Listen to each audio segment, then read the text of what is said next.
Welcome to the Tribe of Testimonies. Here you will find conversations with faithful Native American members of the Church of Jesus Christ of Latter-day Saints, sharing their stories and their love of the Savior. My name's Andrea Hales. I'm Navajo, and I'm glad that you've decided to come and join us today.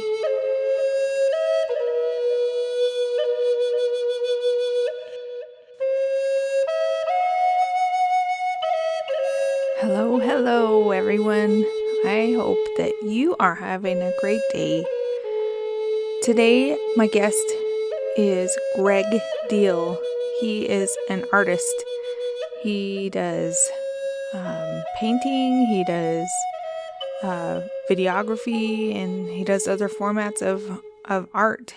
And he also is a faithful member of the Church of Jesus Christ of Latter-day Saints.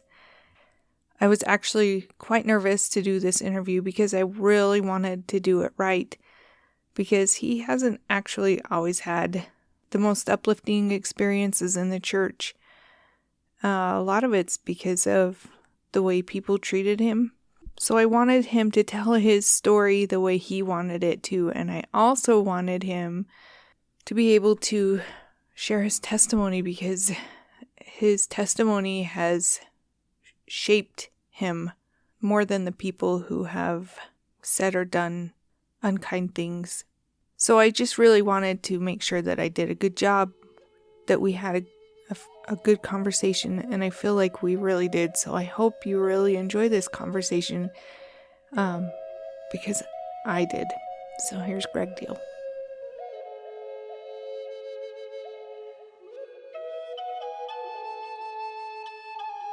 So today I am on the line with a person I've never met. His name is Gregg Deal, and he's an activist, and he's got some good life stories that maybe can help some of you out there. So I hope that as you listen, you can feel the Spirit, and that we can feel the Spirit. So Gregg, would you please introduce yourself in your tribal way, whether or not that's in your language? Yeah. Hamu, nu Gregg Deal, mi nani, nu Kiuyuri Takata. My name is Gregg Deal. I'm a member of the Pyramid Lake Paiute tribe. I often, when I introduce myself, I'll always say that I'm a father and a husband and an artist and a professional disruptor. That's funny. That's awesome. So I would love, Gregg, you said you're a member of the Pyramid Lake Paiute Band. I would love if you could tell us something about your traditions, whether that's a story or a celebration or whatever you want. Something, especially if it relates to the gospel of Jesus Christ. Yeah. I mean, there's a couple of things, and you know, my experience with my tribe, my people, where my mom was born, and you know, relatives and things is always been kind of interesting, and family is still always just a huge thing. I mean, I think among our native people in general, you know, our relations are so important. There's a woman that was a Paiute. Her name was Sarah Winnemucca, and she's a bit of a controversial figure in terms of like the stories that she told and the things that she said. But she was also the first Indigenous woman to be published. She knew multiple languages and worked to try to help with relations between the tribes and the government when they were going out west. And my people are just outside of Reno, Nevada, right on the border between Nevada and California at the base of the Sierras. So, as you can imagine, the gold rush was a pretty big impact on our people. The place where we were was also the last stop before you get into California. It was the last stop for the Pony Express. And so there wasn't, I mean, there were some harsh things that happened, but it wasn't as immediate and as terrible as tribes in California that had to endure a lot of the things that happened with the gold rush, where entire communities were just wiped off of the face of the earth in that process. despite how controversial she has been sometimes, I read her book. There's some things in there that she talks about that I read with incredible familiarity. And one of them is that as the settlers started coming across the lands, and she was a young girl, and her father was one of the leaders, and they like all these natives are seeing these like white settlers coming across the lands, and they said uh like they start reacting to it, and the elders pulled them aside and said, these are our white brothers, we've been waiting for them, which could mean a lot of things, and maybe it's even embellished. But she would go on later to talk about a tradition of our people of bearing their weapons of war, within the sort of, LDS, storytelling vernacular. That's really, really interesting. A lot of my people aren't LDS, and when they have been, it's because they've usually married a Navajo and they've ended up landing in that area. But as far as I know, for our specific tribe, our specific community, our family is the only Native community. But I'm fascinated by these stories because obviously they sort of equate over to some of the things that we know as we read the Book of Mormon, and I'm just fascinated by that. But my people tend to be pretty casual about things, whereas some communities are very big on tradition to the degree that they are sort of, trying to control their people and what they're saying and what they're doing. And my experience with my community has really been kind of casual. And so I think that leaves things really open-ended when you're looking or hearing about things like that and thinking about how that might equate to, knowledge within the church too. Yeah. Cool.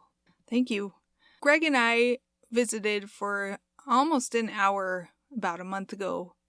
And so I learned some things about him, and he's also, there's things on the internet that you can find about him. He's an artist, and he, like I said, he's an activist for Native rights and awareness. Gregg told me that he's married to a white woman, which a lot of us are married to somebody not of our tribe. So has that been something that's been hard for you, or has it been easy? How has that affected you and your life and even your children? I don't, I guess, bloodlines tend to be a big conversation in a lot of these things. So, and ultimately sort of how you look also plays a part. If, my kids ultimately are either, hybrid enough that they can be white passing or just outright sort of white passing. I have a little girl that is got blonde ringlets and fair skin and green eyes, and Yeah. so but a part of what I've been doing is talking about this whole issue of like representation and how so much of our identity is perpetuated by the perception of others and not informed by our own people. And so this obviously plays a role in that. And it becomes really easy to think to ostracize too, and to just immediately say, oh, well, you married a white woman, so, I would have married a Native woman. And things just happen the way they happen. I dated a lot of, Native women before I met my wife, and, things just happen. You fall in love, and it is what it is. Yeah. And I don't think that diminishes, what I believe. And I don't really even think it diminishes my children. Right. They're all members of my tribal community. And that's a really important thing to say, because that means that my tribal council read their names out loud as people that they recognize as being part of our tribal community. And that is under the strength of sovereignty. And so, identity becomes really interesting sort of within that discussion. And I know that there's different ideas and different thoughts that go into that, but no, I don't have any regrets. And I think we often dismiss our personal relationships and the personal stories and the nuance of those stories when we have that discussion, because the truth is that much like my own sort of religious beliefs, that these are personal things. Like they're that way because of experiences that I've had, or because of reasons that brought me to that place. And I chose those things for myself. But I've been married for 22 years, and I love my wife. We have a good, healthy family, and a good, healthy family dynamic. And I just can't, I can't necessarily see any bad in that. Yeah.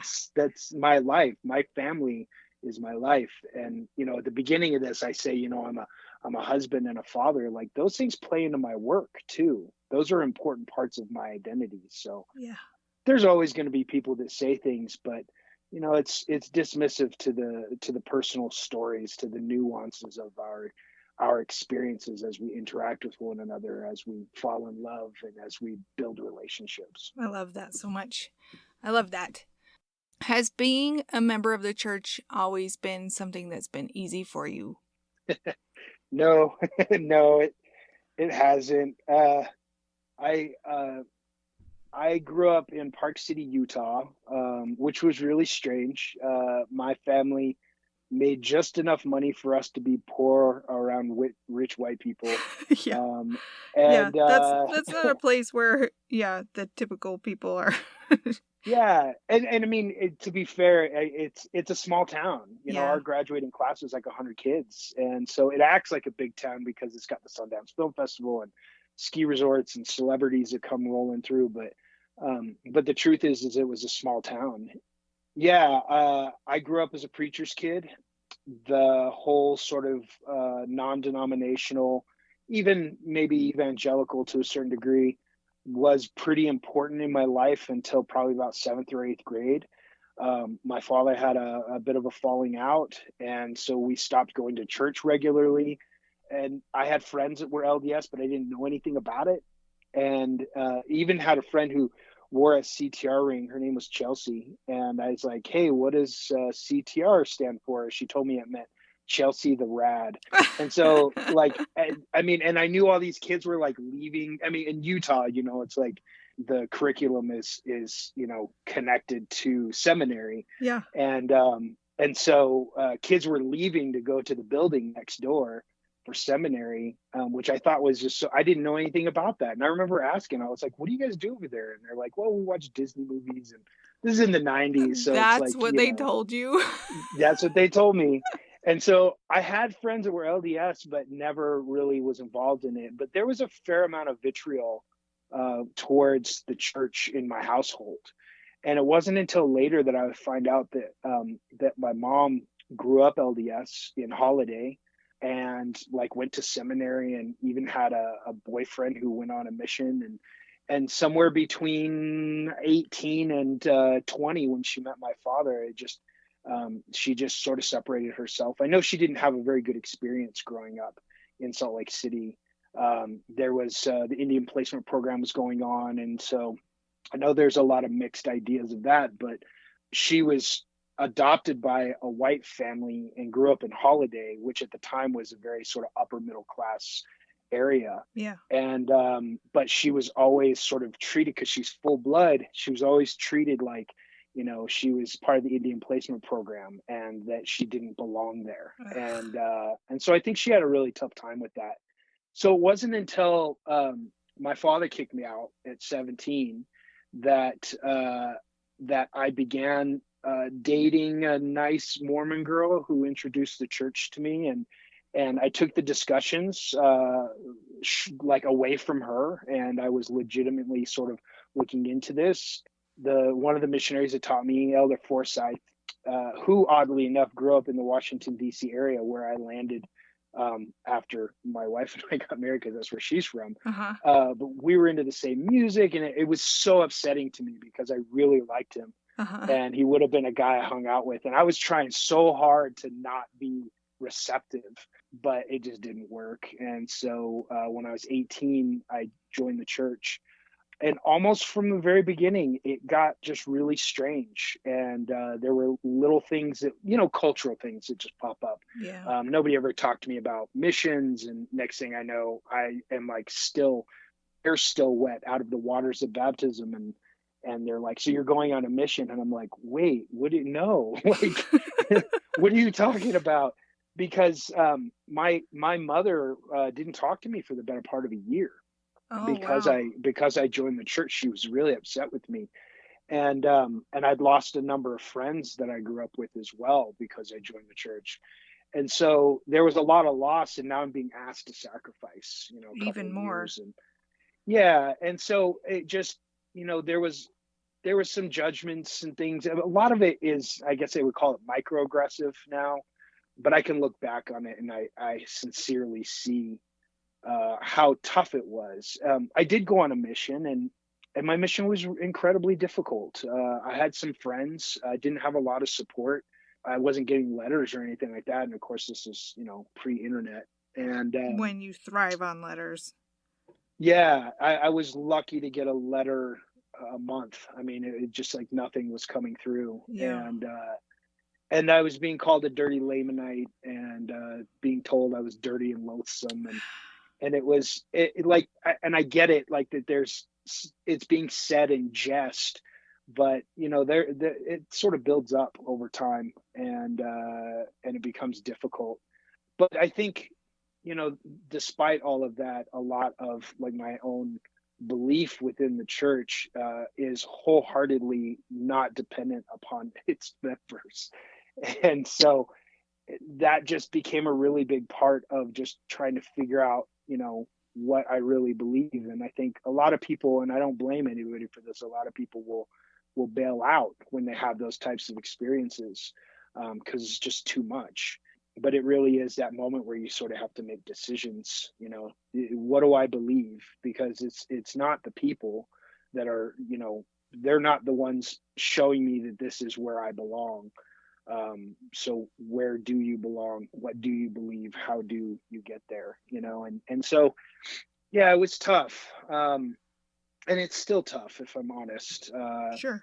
There's, I think, a lot of misunderstandings sort of within the church and within its members to sort of navigate spaces where Native people exist, or where brown people exist, or where Black people exist.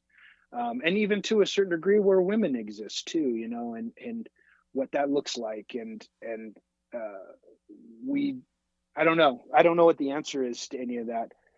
Like I said before, this is really, it's so personal to me that I don't really equate my experience to the experiences that everybody has in the church. Yeah. And maybe I'm grumpy too. I mean, that might have something to do with it as well.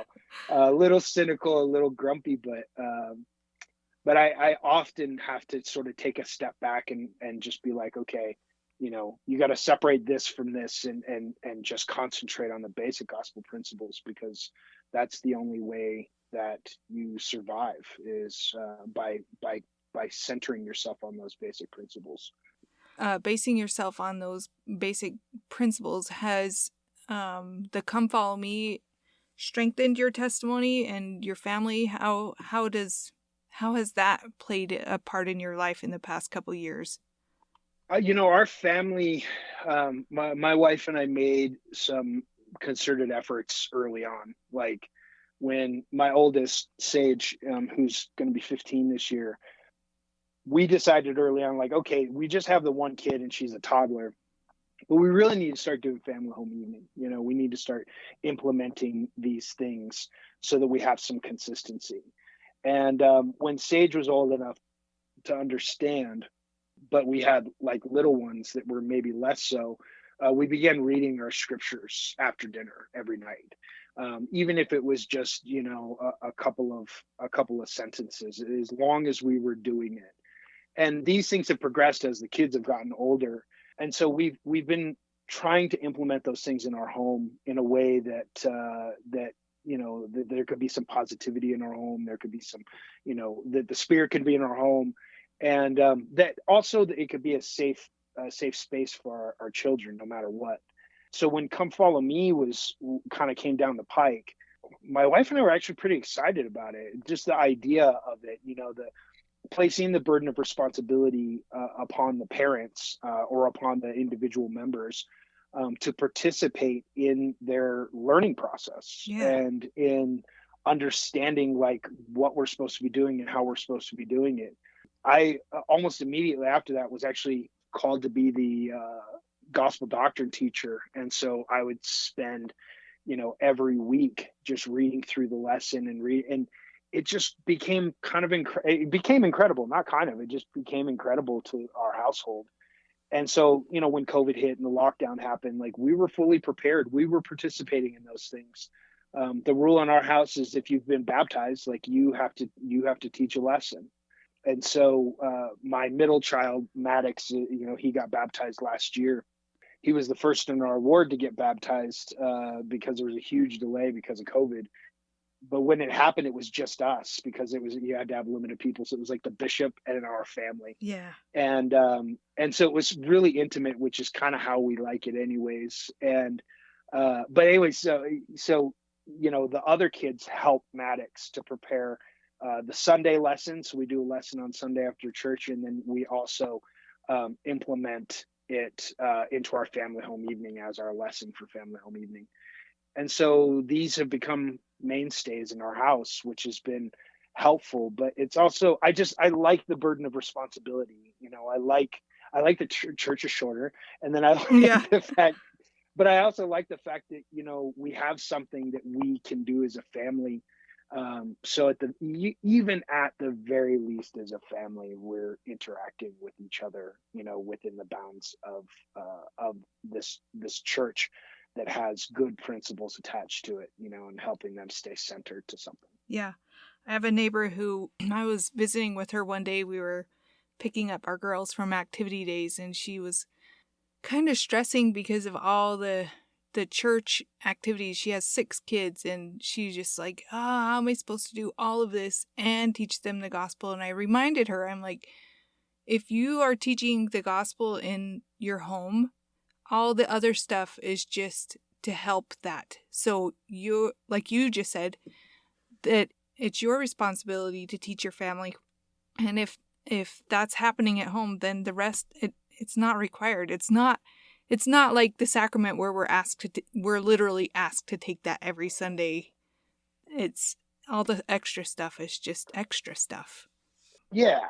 I mean, one of the reasons, because I've struggled with this as well, like I'm around other people in other communities, and a lot of natives, particularly young natives who have become knowledgeable about boarding schools and things, are wholeheartedly anti-Christian. Yeah. And I don't blame them, honestly. I completely understand why that is the way that it is. Yeah. And have even struggled with that myself from time to time. But elders from my community, it was really interesting. The first time I really got some FaceTime with some elders in my community, they immediately asked me, they were like, do you go to church?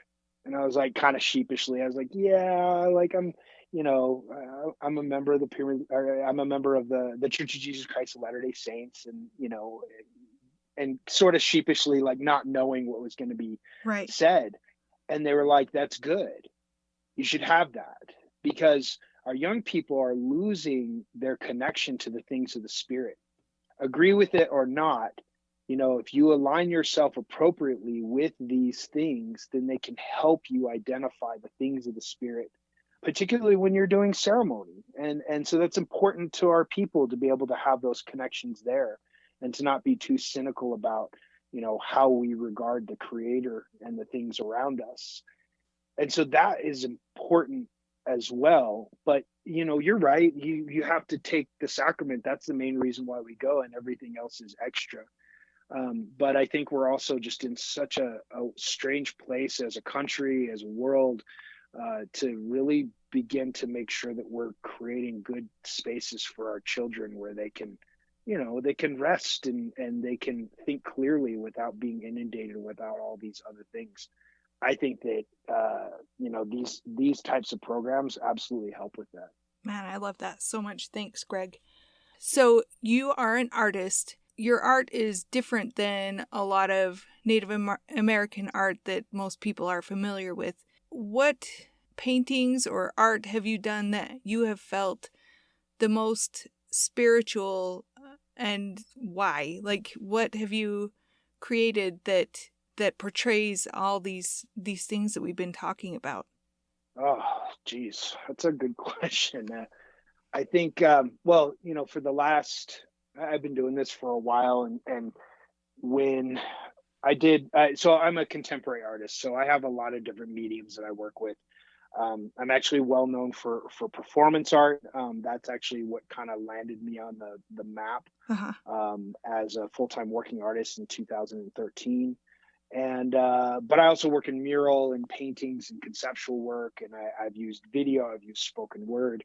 All of those things sort of play a part in that. My people consider artists to be essentially medicine people, and so I like to equate that to this idea of being able to create things, and being able to create things in my mind is obviously not godlike, but the creator creates things and has created It things. is a He is. godly attribute, yeah.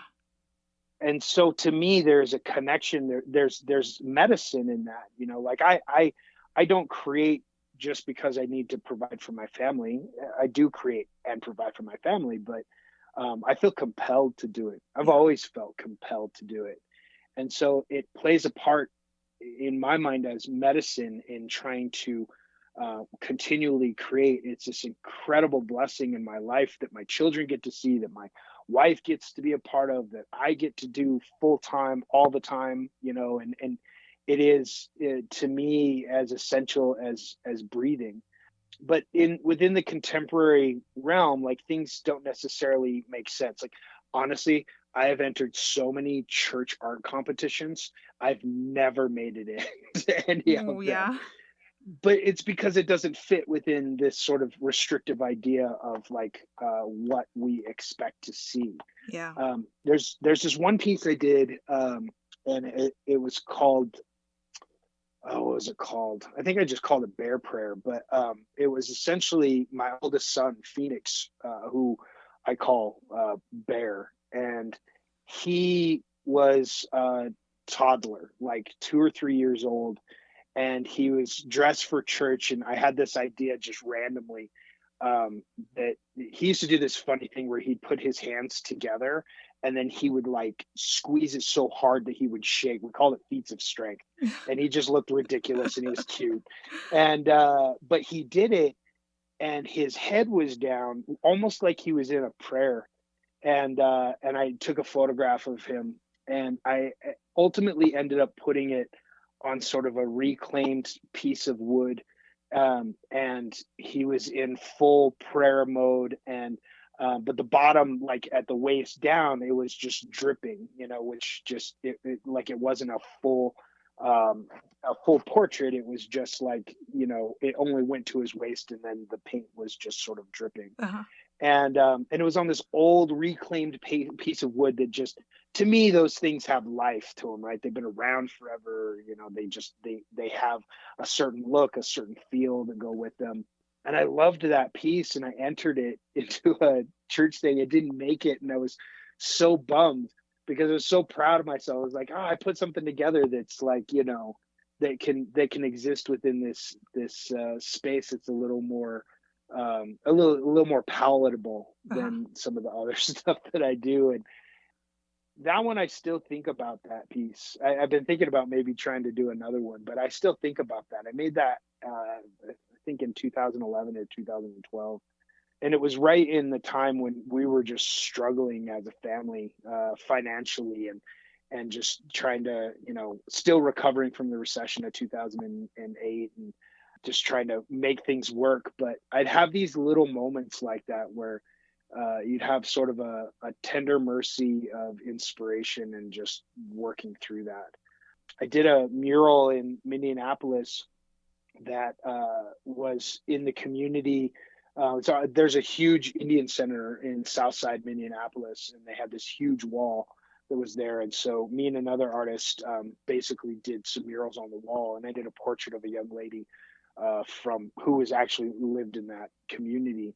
But on there, and sort of subversively, because the conversation I was having with the community is they were saying, well, we, our children are really trying to reconnect with their elders, and the elders really want to connect with the children. It's the parents in the middle that are sort of creating problems with that, Wow. whether through addiction or accessibility, Oh, or yeah. any of the things that, like, that generation's like the last generation that went to boarding schools, and so there's young people that feel empowered and they're trying to connect with their elders. And so I put on this piece, um, the children's hearts to the elders and the elders' hearts to the children, sort Yeah. of a connection back to the church. But it was also just meant to be true, just in general. Like, even though I'm informed by this, concept of the church, it's just meant to also simply be true for what it is. Yeah. So there's been little moments like that where something subversively comes in and takes hold. But yeah, I think at the end of the day, it's medicine. Like, creating things is medicine for me, and for my family. I love that. Thank you. Tell me about your church service. Your not just church service, but tell me about your different ward cultures. How has that affected your testimony? How's that affected your relationships with people? Tell me about some of those things. Yeah, that's a tall order. Yeah, it is. I My wife and I, we met. She was in her last year at BYU. After my mission, I took a sabbatical from the church, and just for a few years, and then I started making my way back. A series of of miracles, tender mercies, sort of put me back on track, and to which I was grateful. So by the time I met my wife, I was really back to where I was supposed to be. And so we were going to get married, and this was in 1998 when we met, and we were going to get married in 1999. And her brother was on a mission in the Canary Islands. A freak accident, a tsunami wave hit him and two other elders. And her brother, Josh Primack, he died Wow. because of that. And then the two other elders, one of them was hanging on for dear life, and the other elder, who couldn't swim, who's from Utah, um, he drowned, like, just out of arm's reach of the elder barely hanging on. Oh my And word. so that was in the middle of our that was in the middle of our engagement. And by the time, because it was in the Canary Islands, which is part of Spain, and by the time they were able to get his body stateside, it was like just a week and a half, 2 weeks from our wedding date. And so we pushed everything back. But in the middle of that happening, it's just like you're trying to traverse church culture, and which is super amplified in Provo. And so Yeah. you're surviving, and you're trying to get through that. And so there was just a lot of adversary that went into place. And to be fair, I think I had a really proper chip on my shoulder. Just the way I grew up and my experiences growing up, and then also sort of just being native in the church, and things that people have said and things that people have done, created a lot of defense in me. And so I don't know that I was really helpful either in the midst of all of that. But she graduated, walked, and we did her temple endowment in Salt Lake. And then we packed a car, and then we drove across the country to Northern Virginia, which is still Washington, D.C. metro area, and got married at the Washington, D.C. temple all in a week. Oh Like, my that was word. insane. And so it was a whirlwind, and it took a minute to sort of get used to things. But where we lived was really interesting. Like, Megan grew up in a sort of upper middle class, well-to-do area. I'm kind of coming into it really with nothing to offer. My wife, she took me on despite the presence, despite what I had and didn't have. It's like high school dropout, didn't have a good family, convert that struggled on a mission. was inactive for a few years before we met. Like, so she saw something that she just believed in, and she's the type of person that has really, like, she believes something and she's all in. Like, she is confirmed by the Spirit to do these things, and she's all in. She doesn't question it, and she's just always been incredible that way. And so she trusted me. I went to school, and that was weird because we were married for 7 or 8 years before we had our first kid. So, it was a lot of people saying, well, when are you going to have kids? Well, at the time I was in school and she was working and doing very well. And like, if I'm going to finish school, like, she's going to keep working. So her having a kid, like, doesn't really fall into the plan, but that's okay. Like, you don't have to have a kid, 9 months after you get married. Yeah. And it's okay if you do too. Yeah. So there was a lot of harassment on that. And then I was in Boy Scouts for a minute. And it's the only time I was in the scouting program. I was over the deacons at the time, and we were at an event, and so the advisor to me was this military guy, and we're just standing there, and one day he's like, so you're a Native American? I was like, yeah. And he's like, where are you from? And so I tell him, and he's like, huh, that's interesting.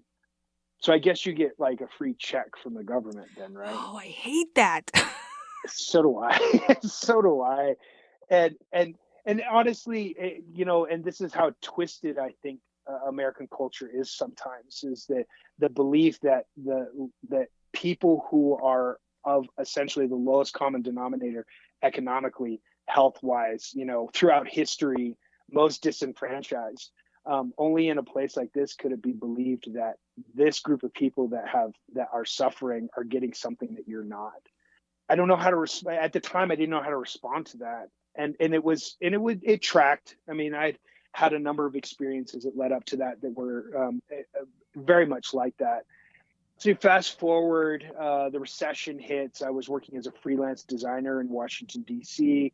We had our second child, and things were just a struggle. Like, I lost all of my contracts. I took a job for 10 months. They laid me off because they didn't have enough work. Mm-hmm. And we're getting some support from the ward, and we're struggling. And people in the ward, it was really amazing because people in the ward really gathered around us, because the job ended. That was laid off in, I think, November. So everybody rallied. And so Christmas was taken care of, and I'd never had that experience. So that was really amazing to watch that, and very humbling. But by March and April, it's just like, why don't you have a job? Like, what's wrong with you? And it slowly began to shift into this other place. And that's the first time I ever heard about the doctrine of prosperity, which is a false doctrine. This idea that if you're struggling, particularly financially, then you've done something wrong. Oh yeah, And that like Job. Yeah, absolutely. And that if you are prosperous, it's because you're righteous and because God favors you. And so we began to see that. And it just, in the creative field, it was really, really tough to recover from, because in Washington, D.C. area, there's not a lot there. And so I began to hustle. I did what I used to do when I was young. It's just, you just figure out how to sell work, figure out how to make some money, figure out how to do something. Because I was under the belief that I went to school for this and spent all that money to go to college to learn these things. Why would I get a job at a grocery store bagging groceries? That felt like that was a step back. And that wasn't being prideful. That was me trying really hard to apply the things that I had invested in. Right. And Megan and I spent a lot of time praying about that and trying to find guidance for that, and felt strong impressions to move forward as an artist, which is crazy. You're coming out of a recession. In the Washington, D.C. area, there's a lot of government workers, so it's very much about getting that 9 to 5, your 401k, your health benefits, like everything is in order. And anybody who's doing something that's not in order is off the beaten path. And I think that's true for the church too, generally. that, like you finish school and you get a job and you do the thing. That wasn't working for me. And I really tried to apply that, and it wasn't working. So then I went this other route. And that dialogue within our ward began to change, began to become more aggressive. Where it's like, when are you going to get a real job? Like, what are you doing? And even to the degree of hearing, and I don't want to sell anybody out, just hearing from people, like, what kind of man are you? You're having more kids, you can't provide for your family, like, because we were on food assistance and we were trying to utilize everything we could to make things work. And it was really interesting because we lost our house. We lived in that house for 15 years. My wife bought it a year after our marriage. She was doing so well with business development, her job right out of college, that we bought a house in 2000. And then, of course, when the housing market went crazy, like the amount we paid for it doubled in equity in a year or two. So we were there and we were struggling to make our mortgage payments, and we were losing our house. And we decided that we wanted to sell it. We wanted to see if we could just sell it, even if it was on a short sale, so that we could like get the equity and start over again, that we knew we were on the right path. Everybody around us was telling us, like, what are you doing? Like, you're going to lose your house. You're failing. All of this sort of adversity.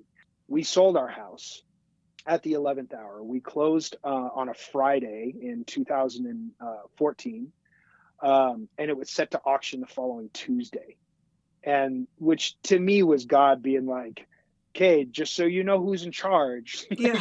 you get all the blessings, but it's close enough that you can see that how much of a blessing it is. Yeah.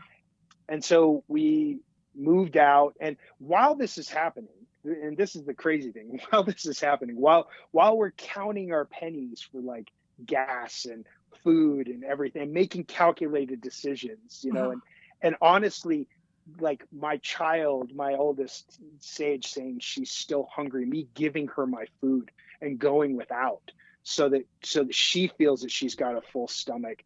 Like, this is what's happening in our house. It's crazy. And so we sell the house and we have enough that we can pay some debts and we can start over again, because we lived there for 15 years. It's a lot of equity. We moved to Culpeper, which is about an hour and a half away from where we were in Northern Virginia, about 80 miles southwest of Washington, D.C., about a half hour outside of Charlottesville, Virginia. We lived there for a year and a half. The old ward we were in, man, that was tough. I was the Elders Quorum president and I was released. And, they never make the statement like, you're a problem, that's why you're being released. But gosh, it really felt like that. And the new Elders Quorum president was coming to me and just being like, so what's your problem? Like, you need to do this, you need to do that. And it got to the point where I was separating myself. Like, I was not going to Elders Quorum. I was going to my car and sitting in my car for an hour and then walking back in and meeting my family. And then we were leaving at the last hour of the day. It was trying to just protect ourselves. And my wife was way better about that than I was in terms of like participating. But I just was like, I'm not having it. I'm not dealing with these folks, When we moved to Culpeper, gosh, that was an amazing situation because it was like a holding place for people who'd been struggling. And we knew we were going to be there for a temporary time, but it was the first time I walked into a ward and just immediately felt love and felt the Spirit. And my wife and I walked in and just almost immediately just start weeping. Like we're just overwhelmed that we could be in a ward like that after the ward that we were just in.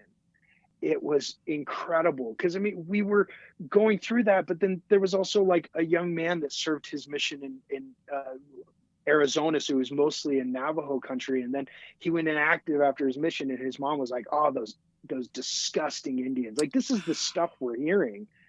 And then, and little does she know, his inactivity is not because of natives, but because of the way that the non-natives were treating natives in the church. And so, we get into this new ward and it's just incredible. It is a breath of fresh air. It is a place to sort of rest our spirits, and recoup. While this is happening, my very first performance piece is blowing up. And as it's blowing up, like I was on the Daily Show. I was on W. Kamau Bell. He's got a show on CNN now, but at the time he had a show called Totally Biased, which was on FX. And so I went to New York City and I was on that. And there was I was in the Huffington Post, and then the Washington Post did a whole piece about my performance piece in the Washington Post magazine. Like, it was going to be the cover, ended up not being the cover, but like it was a big deal. Yeah. And so that released. So suddenly my ineptitude, my sort of economic or professional ineptitude that was perceived by others, was now getting accolades. We were still broke, but it was getting enough accolades that people were like, oh, that's awesome. We knew you could do it. And my wife and I were just like, you've got to be kidding me. Like, we were just so frustrated with that. So we were grateful to be in Culpeper, to be away from that, like the receiving of that sort of trite praise. But at the same time, we were just in this incredibly spiritual ward. Like, it is as close to a Zion ward as I've ever seen. And then towards the end of it, I knew we were going to be moving. You get these impressions where you're just like, we're moving to Colorado. I know I had a residency at the Denver Art Museum in Colorado. And then we just felt impressed that we needed to move west and just get off the East Coast altogether. We've been there for almost 17 years. Before that happened, so it was in January 2015, I got the impression. No idea how it's going to happen. I don't have the kind of job where, I can save for a certain amount of months and then we can, execute the plan. No idea how it's going to work. And my father had been sick with cancer for a couple of years. He went terminal. At the same exact time that he went terminal with cancer, they called me to be in a bishopric. Wow. in Culpeper. And I'm like, of course you are. Because that's just how that works. And that was an incredible experience too, though, because I'm sitting with a member of the stake and they're calling me to be in this bishopric. And I'm like, do I have to cut my hair? Like, I have tattoos. Like, because up to that point, my understanding was that my traditional long hair is inappropriate. I've been told that again and again and again. And that, like, I have these tattoos, they need to be covered up or, whatever. And they were like, no, I had to bring it up to them. They didn't tell me that. They're like, no, you're good. Like, we're not going to be calling you into this for any other reason than we're inspired to do that. We want you. Right. So I have to wait a few weeks basically they tell me, okay, we're going to sustain you on this weekend. That Friday, I get a call from my sister and she's like, Dad's like in his last couple of days. And so I'm like, crap, it's on a Friday when I find that out.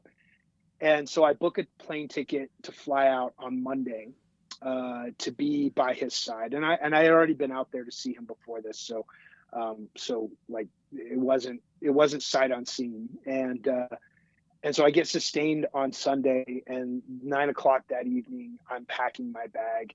I get a call from my sister that my father had passed away. Mm-hmm. Which I'm like, of course he did, because my dad was very much, he did things the way he wanted to do them. So he's going to go when he wants to go. That's just how he rolls.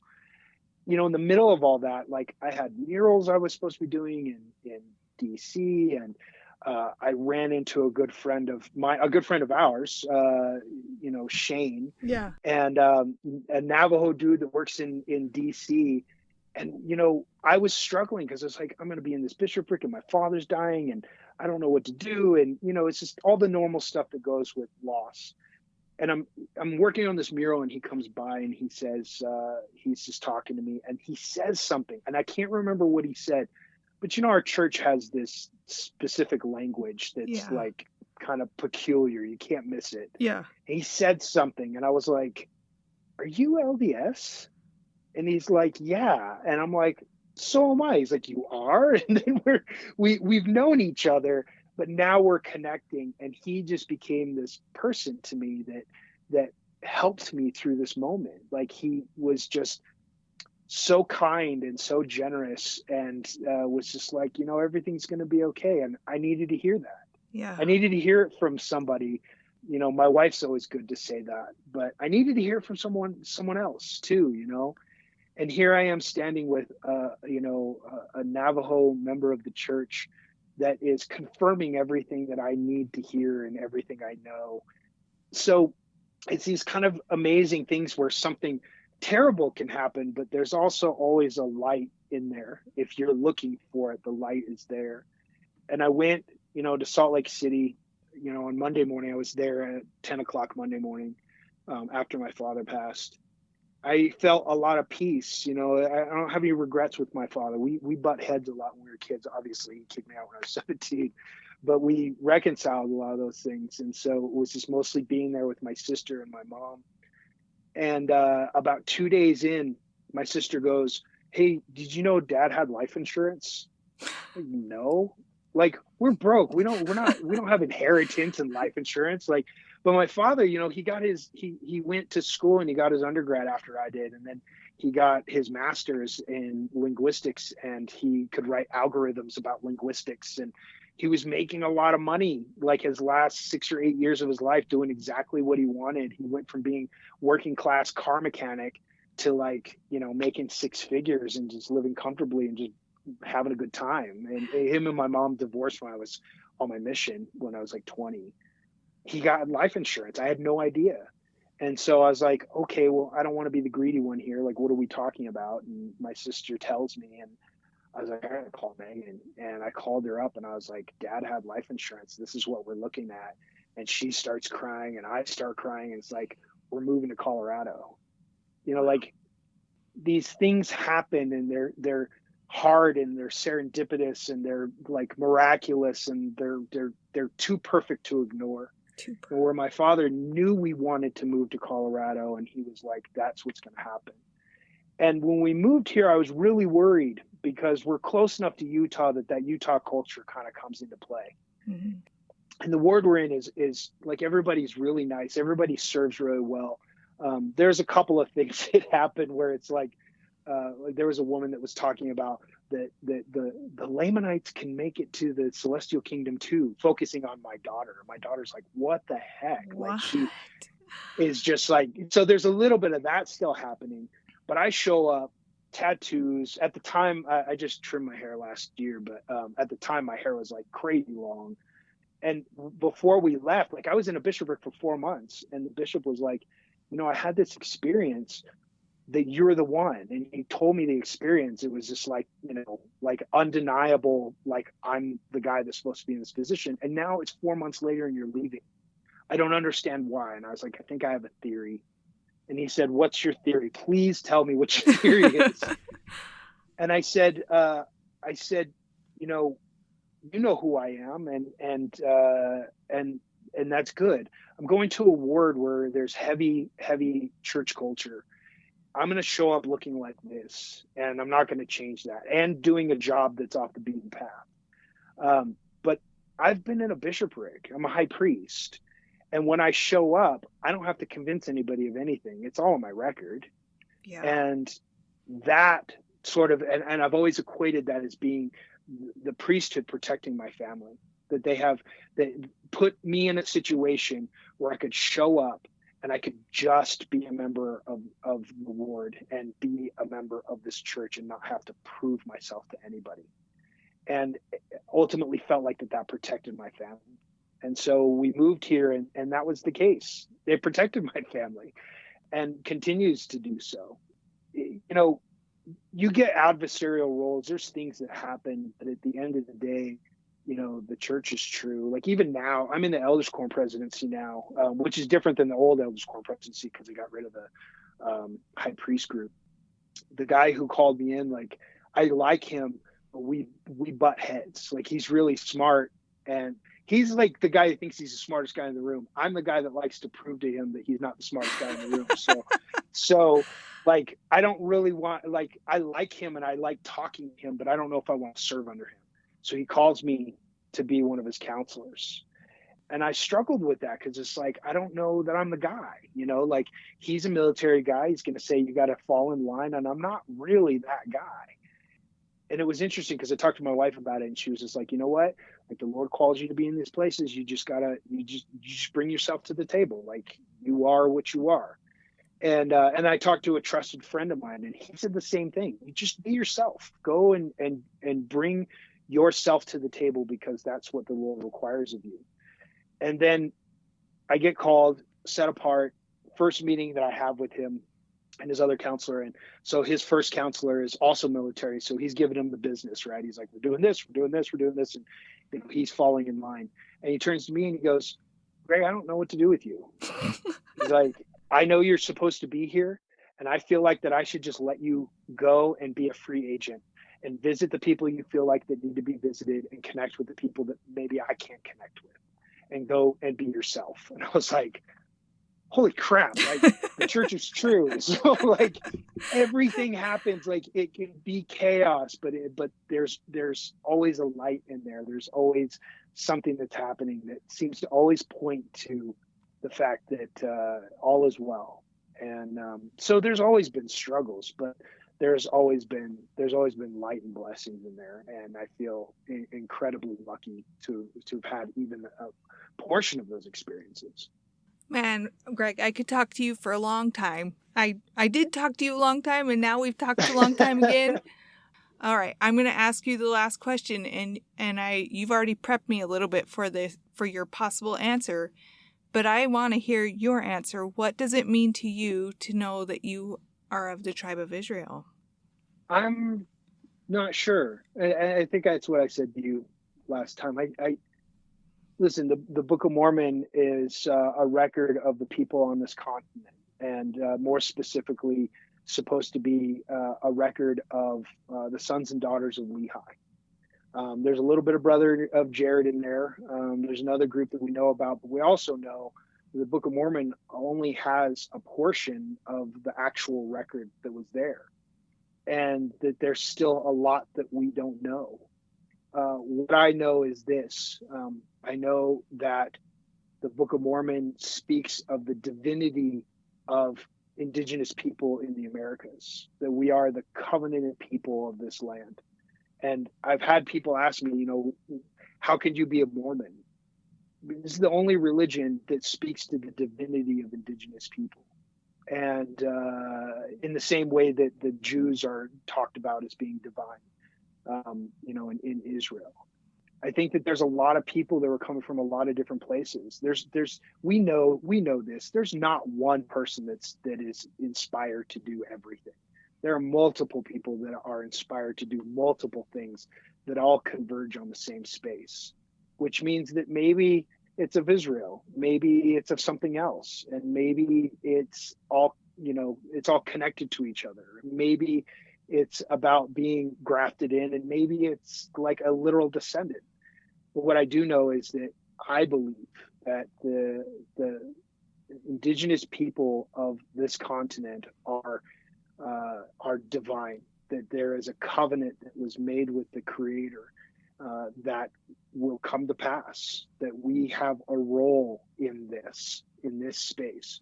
Judeo-Christian religions have often spoken about indigenous people as being nothing more than savages and nothing more than a group of people that have no God.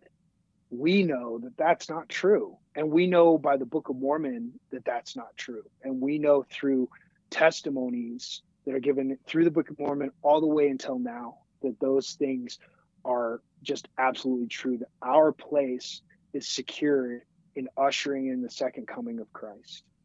And this is the first time I'm saying that out loud. That's not within the bounds of a ward, but I'm saying it because I believe that those things are true, because I cannot deny the things that I've had experienced, the feelings that I have within, my own experiences, my family, and the way that all those things came together. When I joined this church, when I was 18 and I was struggling, I was joining the church because I liked what I saw, because I liked the girl I was dating. I liked her family.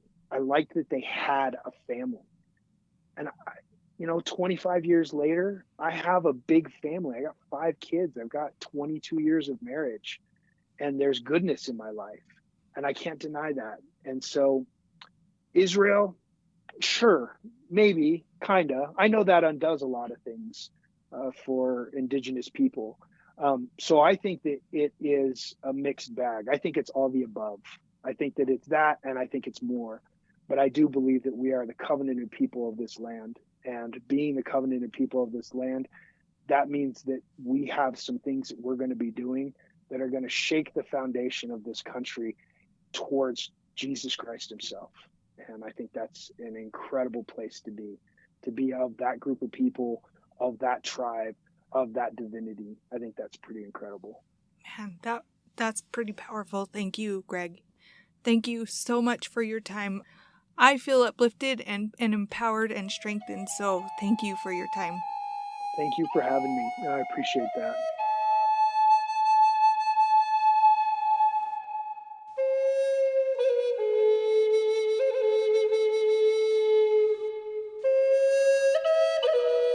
I've had a really good week, and today I woke up to some terrible news. Good week stuff. I gotta spend good time with my husband this weekend. We went to dinner. We went to a play. We supported our local theater arts. We went to state conference, and the talks there were wonderful. There's a new member of our stake, and she was asked to speak. She talked about how we can try to emulate the Savior and perform miracles. And while most of us will never be able to heal the blind man, literally, we can strive to help people see. Maybe it's our own selves that need to see. Christ fed the multitudes with bread and fishes, and both of those are symbolic of the Savior, and we can feed the multitudes with the bread and the fish, our Savior. Yeah, so it's kind of funny she talked about those things, because I had just been thinking about those same types of healing this week. And we had some friends over for dinner last night, and it was great. And then this morning I woke up and got word that a loved one is no longer with us. We don't know why. We don't know the details, and we'll probably never know. But I just been thinking about this person, and especially his family who's left behind, and I love them so much. I love them so much. And if any of you who needs a friend, who needs somebody to talk to, you all have my email address, tribeoftestimonies@gmail.com. I may not always have the right words, and I may not be able to ever sit with you, but I can figuratively sit with you. I can figuratively hold your hand, and I can pray for you. I hope that you know that I'm probably not the only one who would be willing to do that with you. I also noticed that one of you this week lost your father, and I really appreciated all the things you posted about how your testimony, even though you know you're gonna miss your dad, you know that you'll get to see him again. And I just wanted you to know that I care about you as well, and I care about you and your family. I hope that the sad news that I just shared with you doesn't ruin your day. I hope you actually have a really good, a wonderful, awesome, happy day. And reach out to me if you need me. Bye. Tribe of Testimonies is not affiliated with the Church of Jesus Christ of Latter-day Saints. The music is a traditional hymn, Come Thou Fount of Every Blessing, arranged and performed by Kyle Forsyth. If you know someone who might be interested in being a guest, please reach out to me at tribeoftestimonies@gmail.com.